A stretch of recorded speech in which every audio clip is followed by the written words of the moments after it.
याचा आपण थोडक्यात इतिहास बघूया। तर सर्वप्रथम मराठी भाषा ही संस्कृत मधून आलेली प्राकृत भाषा आहे।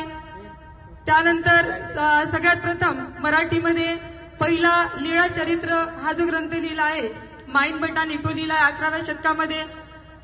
तिथून पुढे ज्ञानेश्वर महाराजांनी सुद्धा सुंदर अशी ज्ञानेश्वरी मराठी भाषेमध्ये लिहिली आणि त्याच्याही पुढे जाऊन अनेक संतांनी जसं संत एकनाथ महाराज यांनी अनेक भारुडे लिहिली ती मराठीतच, अनेक अभंग लिहिले ते मराठीतच, अनेक संत होऊन गेले आपल्या महाराष्ट्रामध्ये।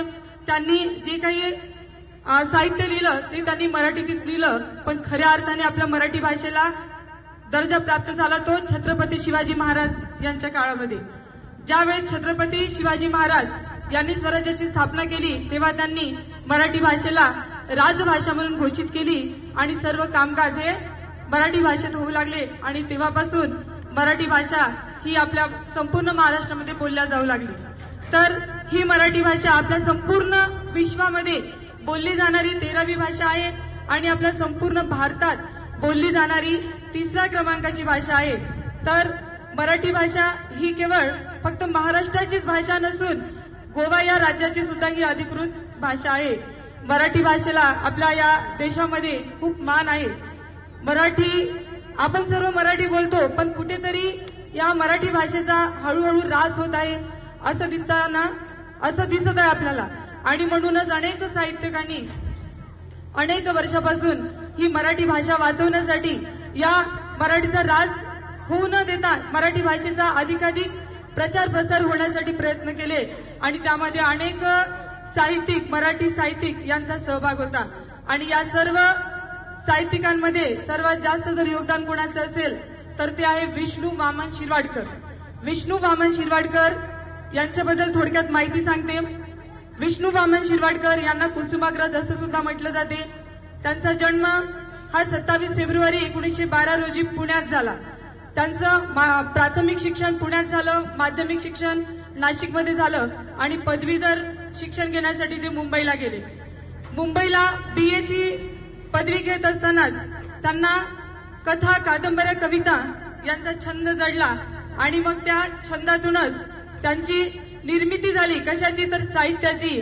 अनेक मासिकातून अनेक वृत्तपत्रातून त्यांच्या या कथा कविता छापल्या जाऊ लागल्या आणि सगळीकडे त्यांचं नाव झालं। अनेक वृत्तपत्रामध्ये त्यांनी संपादक म्हणूनही काम केलं आणि अनेक साहित्य संमेलनामध्ये त्यांनी अध्यक्षपदही भूषवलं। तर अशा या थोर व्यक्तिमत्वाच्या अनेक कथा कविता कादंबऱ्या प्रसिद्ध आहेत।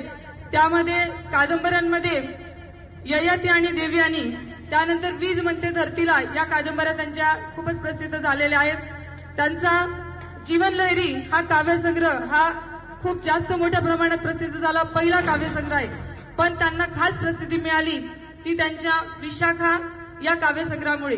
विशाखा या काव्यसंग्रहाने त्यांच्या मराठी वाङ्मय साहित्यातील एक महत्वाचे एक योगदान म्हणून गणलं जातं आणि तिथून पुढे त्यांना अनेक राज्य पुरस्कार भेटले, अनेक ज्ञानपीठ पुरस्कार भेटले, अनेक राष्ट्रीय पुरस्कार भेटले, पद्मभूषण पुरस्कार भेटला।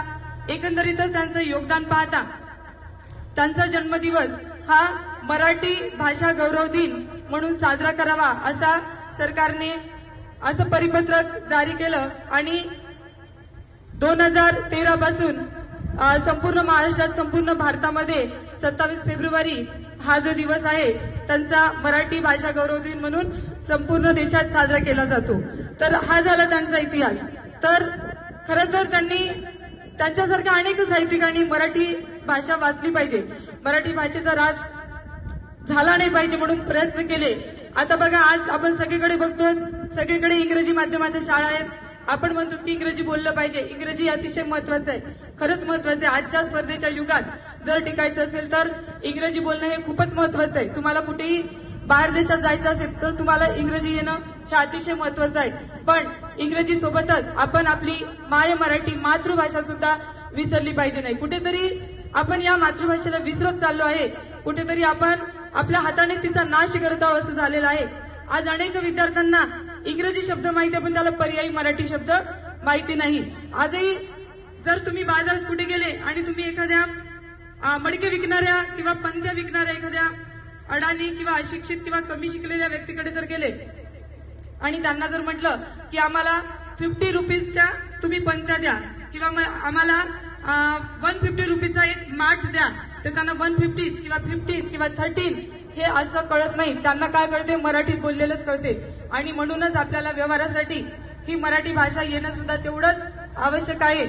आपण जेव्हा आईच्या उदरातून जन्म घेतला, जेव्हा आपण बोबडे बोलू लागलो, तेव्हा सर्वप्रथम आपण कोणती भाषा शिकलो, तर ती आहे मराठी. आणि या मराठी भाषेला जर आपण विसरलो तर कदाचित आपली पुढची पिढी सुद्धा अशीच होईल. आणि म्हणून आपण इंग्रजी तर शिकलं पाहिजे, पण इंग्रजी सोबतच आपण आपल्या मराठी भाषेला सुद्धा विसरलं नाही पाहिजे. आणि यासाठीच आपल्याला असे कार्यक्रम घेऊन मराठी भाषा दिन साजरा करून त्याचं महत्व काय हे विद्यार्थ्यांना सांगावं लागते. परत एक महत्वाचा मुद्दा मला इथे सांगायचा होता की 8 दिवसापासून मी जो उपक्रम राबवलाय त्याबद्दल मी आज माहिती सांगते तुम्हाला. की मी एका ठिकाणी असं वाचलं होतं की आपण संपूर्ण भारत देशामध्ये किंवा महाराष्ट्रामध्ये अनेक शाळांमध्ये अनेक कार्यालयांमध्ये आपण मराठी राजभाषा दिन किंवा मराठी भाषा गौरव भाषा दिन हा मोठ्या प्रमाणात साजरा करतो. पण त्यासाठी आपण काय उपक्रम केले पाहिजे, तर अनेक उपक्रमांपैकी काही उपक्रम मी तुम्हाला सांगते. की जसं आपण मुलांना मराठीची पुस्तकं वाचायला दिली पाहिजे, गोष्टींची, थोर महापुरुषांची, विविध उपक्रमांची, कलाकृतींची पुस्तकं आपण मुलांना वाचायला दिली पाहिजे. त्यातून त्यांना एखादं छानसं काहीतरी शीर्षक देऊन एखादं भाषण तयार करता आलं पाहिजे, निबंध तयार करता आला पाहिजे, त्यांना ती माहिती सांगता आली पाहिजे. हा त्यामागचा उद्देश होता. आणि म्हणूनच मी गेल्या 8 दिवसापासून माझ्याच वर्गामध्ये हा उपक्रम राबवत आहे. एक दिवसाआड मी विद्यार्थ्यांना ते पुस्तकं देते आणि त्या मुलांना म्हणते की तुम्हाला जितकं शक्य आहे तुम्ही तेवढं वाचा आणि तुम्हाला जेवढं समज